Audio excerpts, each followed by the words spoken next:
Bonsoir à tous, très heureuse de vous retrouver sur Monaco Info pour un journal aux couleurs bleu, blanc, rouge, les couleurs du drapeau français à l'occasion du 14 juillet.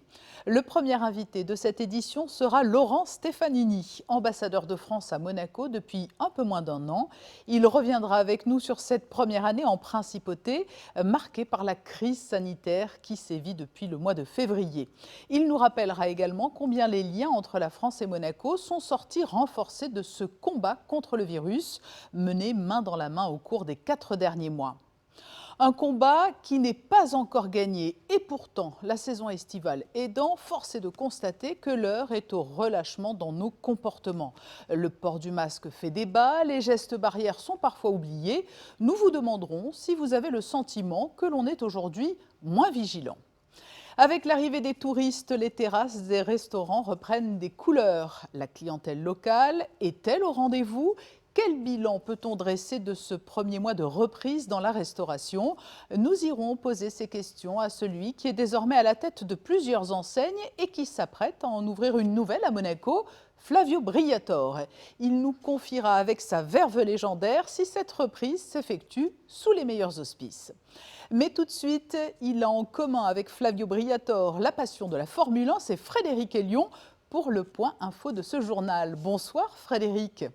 Bonsoir Patricia, bonsoir à tous. On commence ce point info par l'accréditation du nouveau représentant de Monaco auprès de l'Organisation pour la sécurité et la coopération en Europe. Frédéric Labarrère a présenté le 6 juillet à Vienne ses lettres d'accréditation à Thomas Greminger, le secrétaire général de l'organisation. Cette cérémonie a été suivie d'un entretien pour faire un tour d'horizon des dossiers et activités en cours. L'OSCE a tenu à remercier le gouvernement princier pour son soutien dans plusieurs projets, notamment celui concernant la lutte contre la traite des êtres humains le long des routes de migration en Méditerranée, dont le partenariat a été renouvelé en fin d'année dernière pour 2 ans. Une nouvelle déclinaison de l'opération Monaco s'engage contre le gaspillage, Frédéric. Oui, grâce à la générosité du lycée Albert Ier, la mairie de Monaco et l'association Monaco Développement Durable ont récemment organisé une collecte de manuels scolaires au bénéfice de l'association Monaco Tunisie. Ces collectes ont pour objectif de lutter contre le gaspillage et favoriser l'économie circulaire. 35 cartons contenant une quarantaine de manuels, toutes matières et tous niveaux confondus, ont été récupérés au profit de l'association Monaco Tunisie qui œuvre pour la jeunesse tunisienne. Ces 1400 manuels rejoindront prochainement plusieurs écoles, mais également la bibliothèque publique de la ville de Kérouan en Tunisie. Du rallye avec la 5e édition du e-rallye Monte-Carlo, le parcours a été dévoilé. Effectivement, Patricia, le comité d'organisation de l'Automobile Club de Monaco a décidé de concentrer exceptionnellement son épreuve autour de la principauté, en proposant, malgré les contraintes du moment, un parcours inédit dans les Alpes-Maritimes et le Var. Pour cette épreuve de régularité réservée aux véhicules 100% électriques, le kilométrage total a été réduit, mais pas le nombre de kilomètres à disputer face au chronomètre qui reste de 210. Clôture des engagements le 25 septembre, première étape le 22 octobre, avec 2 spéciales de régularité, la Bolène Vésubie Peracava et la Cabanette Coaraz. Merci Frédéric, nous vous retrouverons à la fin de ce journal pour les infos pratiques et la météo. Ce n'est pas une fête nationale tout à fait comme les autres que célèbre aujourd'hui la France. Crise oblige, le traditionnel défilé a été revu, les célébrations ont été plus discrètes et ont dû répondre surtout aux exigences qu'impose le contexte sanitaire. Pour cette fête nationale 2020, le traditionnel rendez-vous à la Maison de France à Monaco a été maintenu en petit comité et masqué. L'ambassadeur de France y a participé avant d'organiser une réception en plein air sur les terrasses du casino. Il est notre invité. Bonsoir Laurent Stefanini. Bonsoir, merci de m'accueillir en ce 14 juillet. Alors cette fête nationale française 2020, elle restera très certainement gravée dans votre mémoire pour 2 raisons. La première, c'est le contexte international, nous y reviendrons. La seconde, c'est parce qu'il s'agit de votre première fête nationale en tant qu'ambassadeur de France à Monaco, puisque vous avez été nommé en 2019. La première des raisons de satisfaction, c'est que c'est ma première fête nationale et que, au surplus, le prince souverain est venu et l'a honoré. C'est un signe de la qualité des relations bilatérales entre la France et Monaco, parce que son père et prédécesseur, et même lui-même, ne sont pas toujours venus tous les 14 juillet assister à la fête nationale.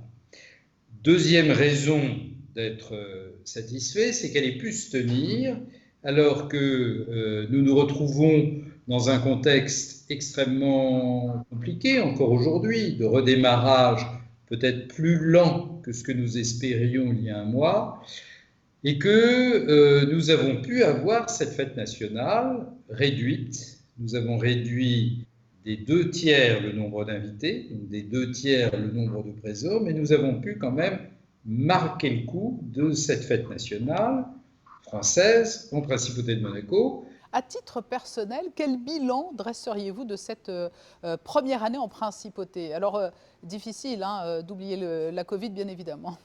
J'ai eu personnellement, en tant qu'ambassadeur de France, 2 périodes.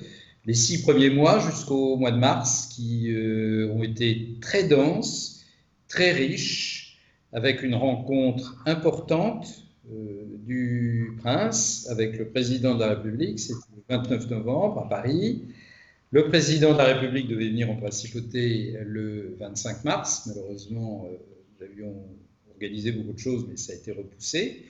Ces 6 premiers mois ont permis de lancer un certain nombre de dossiers, de pistes, de choses, de bien travailler et m'ont permis, personnellement, si je peux dire, de m'intégrer, de me faire adopter. Vous connaissiez bien Monaco avant d'y être nommé, mais est-ce que vous avez été étonné tout de même parce que vous avez découvert plus en détail depuis un an, peut-être des rencontres marquantes aussi?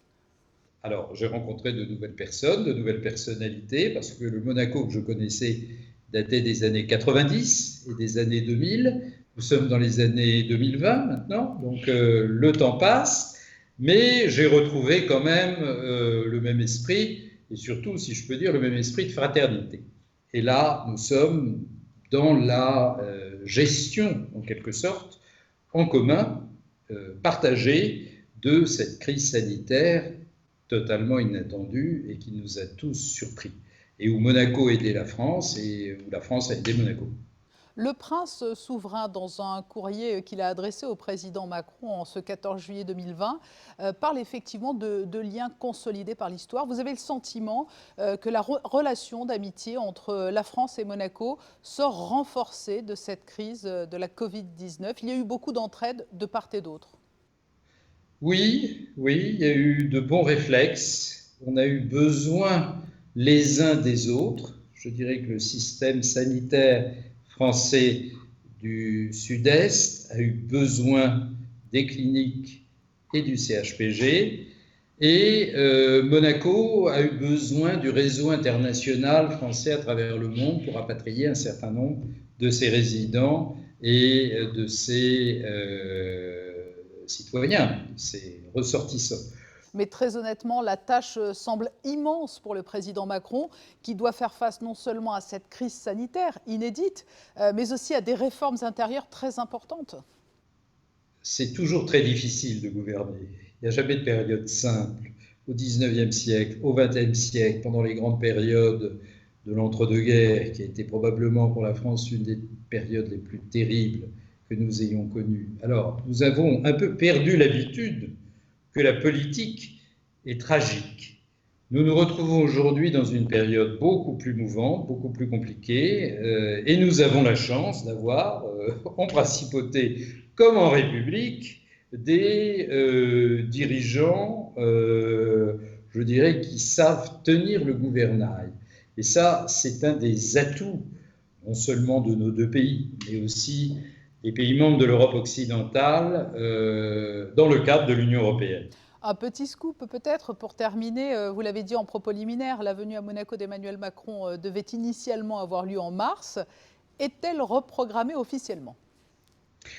Elle n'est pas reprogrammée. Le prince et son gouvernement et son nouveau ministre d'État qui prend ses fonctions au tout début du mois de septembre, reprendront langue avec la présidence de la République, mais nous faisons en sorte, en quelque sorte, nous préparons les choses de telle façon qu'elle ait lieu dans les mois qui viennent, c'est-à-dire probablement dans l'hiver. Laurent Stefanini, ambassadeur de France à Monaco, merci d'avoir été notre invité en cette journée éminemment symbolique. Merci beaucoup. Merci à Monaco Info. Oui, et si la prudence a été de mise pour ces célébrations du 14 juillet, il n'en a pas été de même le week-end dernier à Nice, où un concert géant a donné lieu à des scènes dont les images ont fait le buzz. Des milliers de personnes non masquées émassées sur la promenade des Anglais. Des comportements qui posent question. Assiste-t-on à un relâchement trop important? Vanessa Dessy est allée vous demander si vous pensiez effectivement que l'on manque de vigilance. En fait, tout le monde se relâche trop vite, je trouve. Moi, je le vois même en boutique, personnellement. Les clientes, d'instinct, elles rentrent sans le masque.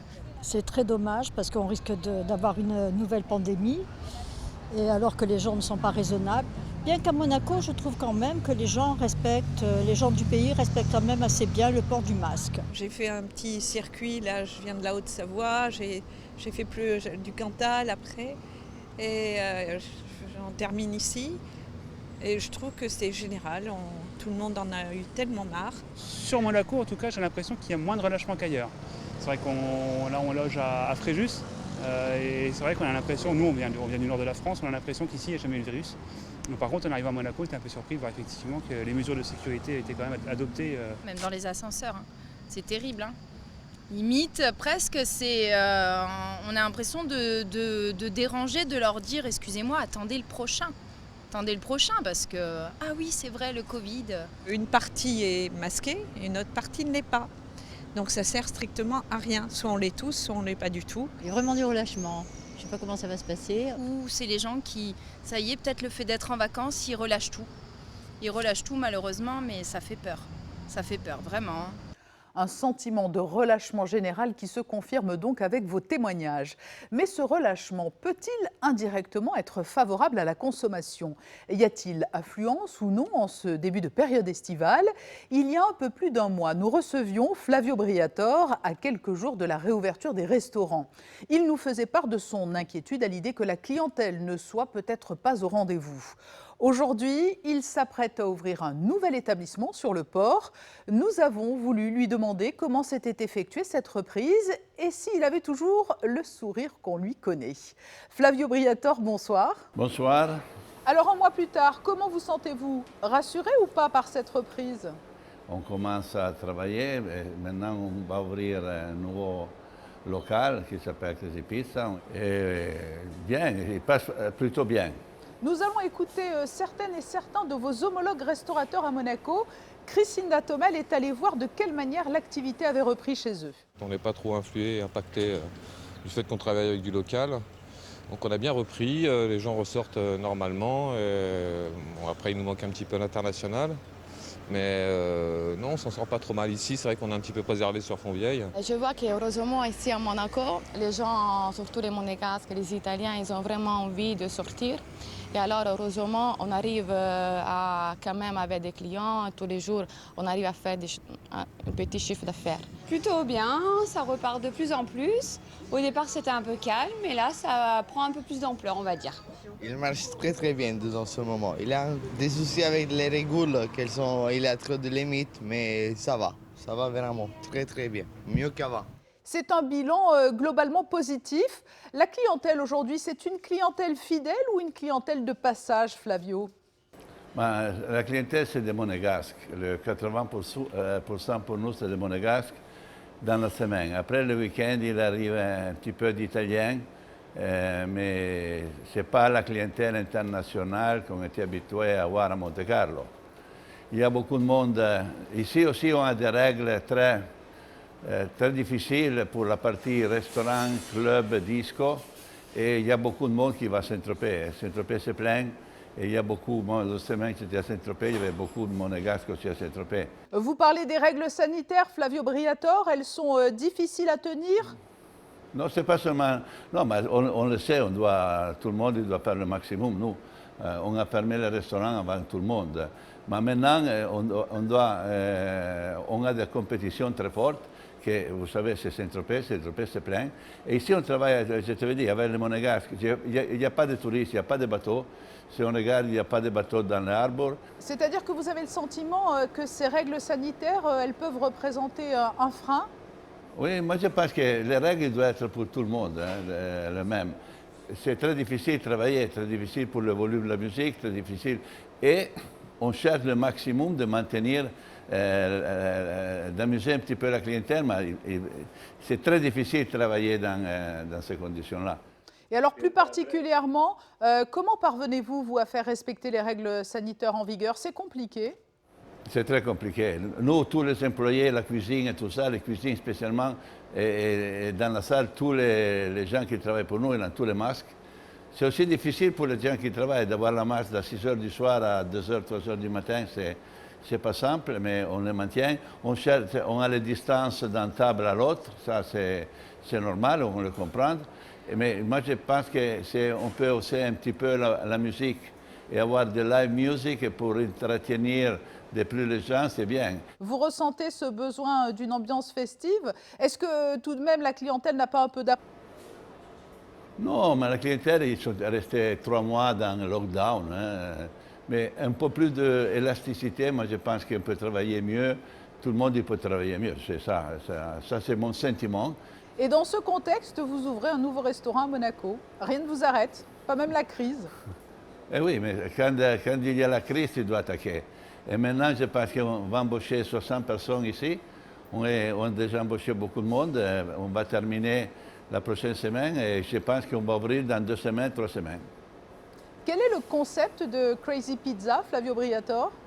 Alors, c'était le concept de Crazy Pizza, c'était un restaurant, tu arrives, tu as un Italien, normalement du sud, de Naples, qui fait les mozzarella devant toi. Ça veut dire que le client, il voit comme il naît un mozzarella. Parce que normalement, on va au marché, on achète la mozzarella, on ne sait pas qu'est-ce que c'est le procès pour la faire. Et après, il y a la pizza. La pizza, le secret de la pizza, c'est vraiment très, très, très fin. Et il n'a pas de yeast. La levure, oui, la levure. La cuisine italienne, c'est la meilleure du monde, selon vous, Flavio Briatore? Non, à Londres, ils l'ont décidé, c'est pas nous. À Londres, il était voté la meilleure pizza parce que c'est différent. Après, tous les produits qu'on met dedans, c'est top quality. Et tu peux vraiment essayer, le concept c'est sharing pizza, ça veut dire que tu commandes la pizza, 10 personnes ils commandent 10 pizzas différentes, ils arrivent à la table et chacun il goûte la pizza de l'un, la pizza de l'autre. Flavio Briatore, vous savez que l'on a du mal à vous laisser partir sans parler de Formule 1. Qu'est-ce qu'il se passe au sein de la Scuderia? Est-ce qu'on n'a pas aussi opéré des changements de pilote trop tôt dans la saison, avant même que la saison ne débute? Est-ce que ça n'a pas déstabilisé un peu tout le championnat? Je ne comprends pas parce que cette année, il y avait seulement 12 ou 13 Grands Prix, parce qu'on doit communiquer tout de suite que Vettel, il n'était pas renouvelé. Et comme ça, tu crées beaucoup de confusion dans le team. Moi, je pense que dans la Scuderia, il n'y a pas un patron. Et on a vu dimanche. Hein. Dimanche, c'était Leclerc qui l'a fait un petit connerie. Parce que... Ah, il l'a dit, j'ai fait le passer de l'expression, hein, il l'a dit. Des fois, on doit avoir un peu de patience. Mais quand la voiture n'est pas compétitive, quand il y a le changement de pilote comme il en fait, et tout ça, je ne pense pas que c'est pour la Scuderia, il doit travailler mieux que ça. Et moi, je dis toujours que Leclerc, c'était un pilote extraordinaire, a beaucoup de talent, il est fort. Vraiment, il peut devenir un top driver à le niveau de Schumi, à le niveau de Hamilton, de Fernando Alonso et tout ça. Mais tu dois avoir la voiture. Il y a un pilote que vous connaissez bien, vous venez de citer son nom, c'est Fernando Alonso. Il est annoncé chez Renault en 2021. Vous y croyez à ce retour après de 40 ans?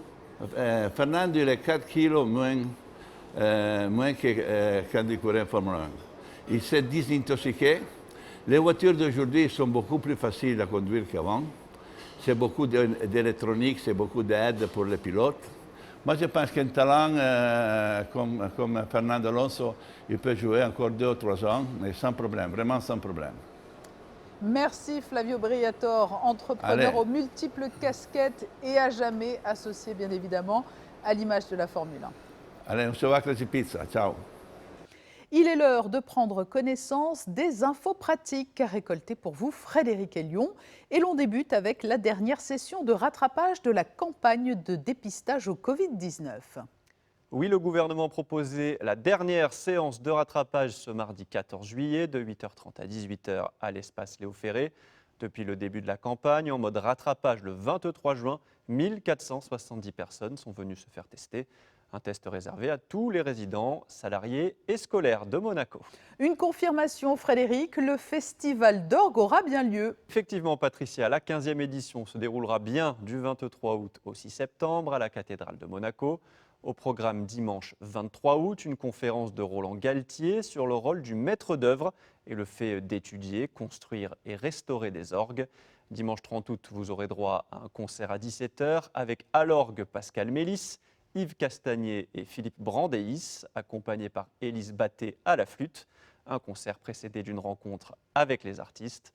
Et enfin, dernier rendez-vous, dimanche 6 août, une conférence de Claude Passé, l'orgue à Monaco, 16e au 21e siècle. Et enfin, dernière information pratique, elle porte sur les bus de nuit, Frédéric. Depuis le mardi 5 juin, la compagnie des autobus de Monaco a en effet reconfiguré son service de nuit. La grande boucle à travers la Principauté s'est transformée en 2 lignes distinctes, la N1 qui relie Fontvieille aux plages du Larvoto et la N2 Monaco-Ville vers le jardin exotique. Tous les horaires et tous les arrêts sont à retrouver sur le site de la compagnie des autobus de Monaco. Merci Frédéric. Un petit tour du monde des réseaux, chute, animaux hors du commun, sortie de route sans gravité bien sûr. C'est le best-of des réseaux.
Pas besoin de frère ou sœur pour une partie de trap-trap lorsque l'on a un chien joueur.